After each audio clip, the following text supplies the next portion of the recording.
All right, ladies and gentlemen, Fab's in the house and welcome back to the channel. Today I'm in the house with a Rockstead Ryo here with me for a review. I'm gonna analyze the look, the sound and the feel of this beautiful blade, but don't forget to like, subscribe, leave me a comment down below. You can also check out fablades.com and at Fablades on Instagram. Let me know what you guys think here, there, wherever, email, Instagram, Facebook, works. If you wanna connect, yeah, you know where to find me.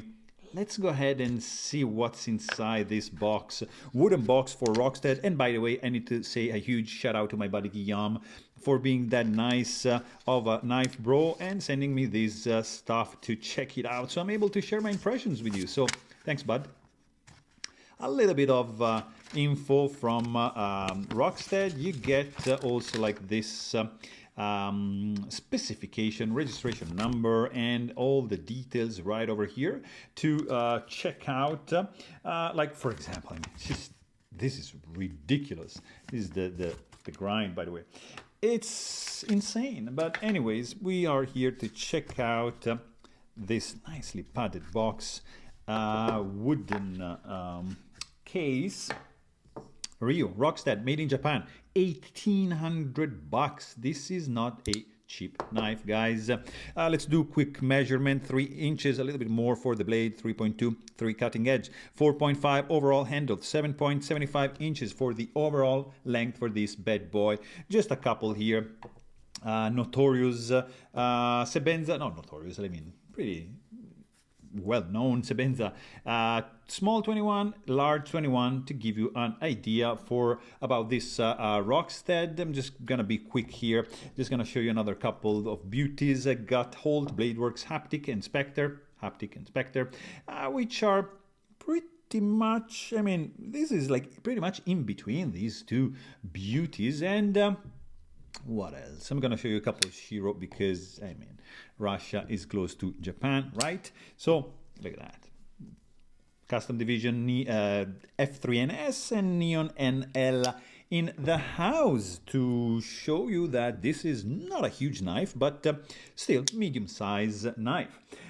This is a gorgeous, and I mean gorgeous piece. It is a fingerprint magnet, but you can clean it up. That's not a big deal. I mean, if you want to take a picture of this, make sure you clean it up and it's gonna look amazing. These handles are made in titanium. These handles have a mirror finish. They are polished to a kind of like a mirror finish and DLC coated. I mean, incredible. This is the Ryo H-ZDP, and it's the first Rockstead with a hidden clip like that, and this is like extremely cool.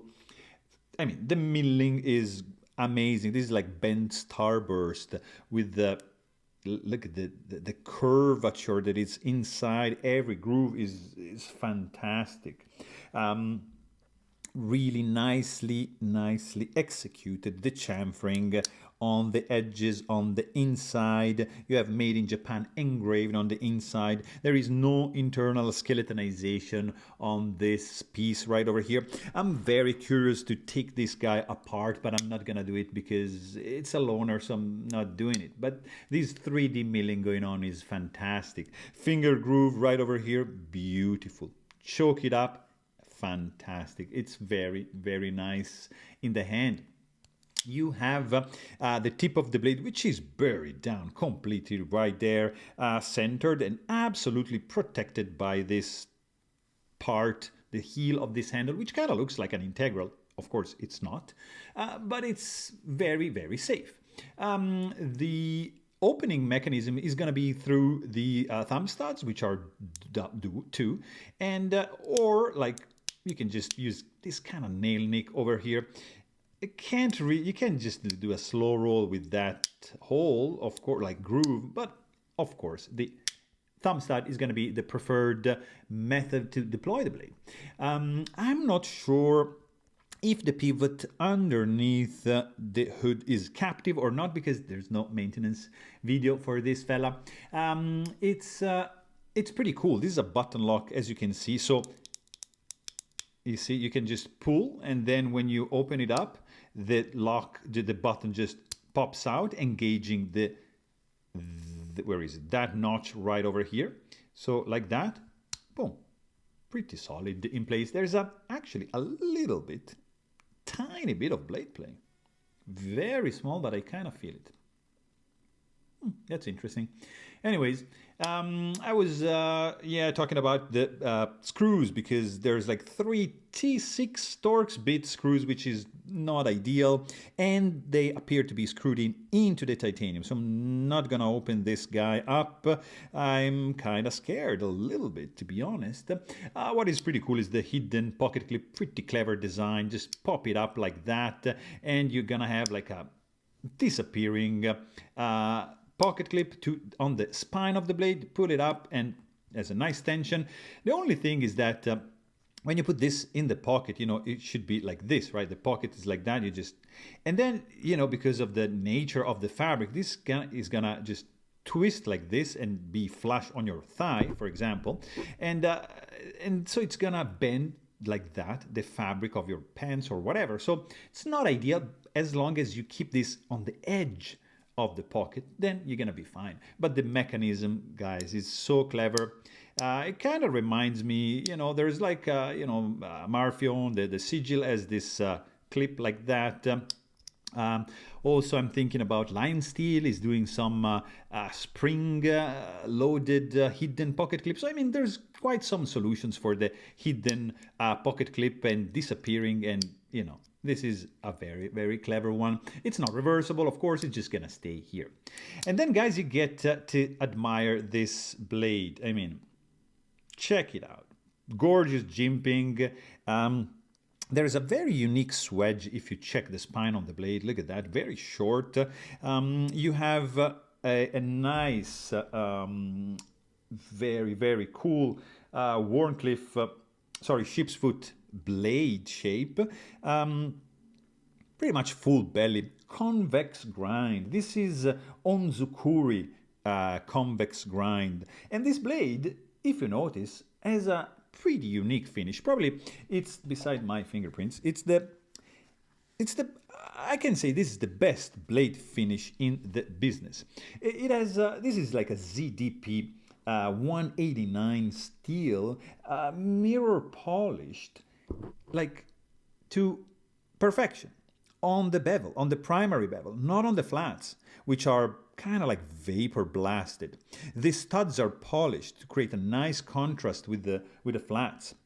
You have a nice finger groove with some jimping, guys. Yes, finally, jimping in the finger choil. Sharpening choil, of course, but the convex grind, you see there's no micro bevel. This is just primary bevel.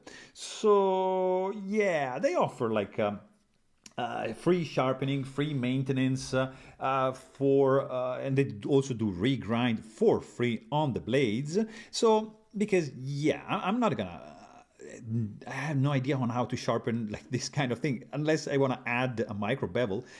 I'm just gonna send the blade to them and have them taken care of finishing or resharpening this blade, because also it's free of charge. That is gorgeous. So I mean, this blade, this mirror finish is achieved by heat treating the blade first, and then they gradually hand grind through like 400, 600, 800, 1200, up to 2000 grit wet dry sandpaper to get this finish right over here. Super intense, time consuming, because I mean, if you scratch it, you have to go back and redo the whole thing. I mean, beside the fact that you have Rockstead right over here and Ryo and the serial number on the back, this blade is gorgeous. Not a fan of the writing. I like the Japanese, I think it's a kanji character, but yeah, this billboarding is pretty big. And also you have a pretty cool sound, guys. Like if I'm doing two-handed opening, the opening sound is gonna be like this. Gorgeous. Closing sound. This guy sounds amazing. I'm telling you. If you just use the thumb stud and you just flick it like that, gorgeous. Let's check the weight, because it's not like super lightweight, being lacking internal skeletonization, being you know, quite thick slabs of titanium. Look at that, 4.35 ounces. It's not too bad. I mean, the good thing is that there's no hot spots whatsoever, zero sharp edges. The button lock is super easy to access and to disengage. To get the blade closed, very easy. You can choke up because you have a fully functioning and jimped finger choil. Pretty solid structure. This guy's not moving, flexing anyway. There's nothing that actually moves. Super beautifully done, fit and finish. It's spot on. It's slippery because of the finish. It's like kind of slippery, but at the same time has a little bit of grip because of this groove. So that's I have a mixed feelings for those, but the fit and finish, guys, is just spot on. You have these two finger grooves, which are purely gorgeous for the ergonomics of this knife. There's no lock stick whatsoever right over here. Sorry, button stick. So that's pretty good. This guy, of course, is running on washers.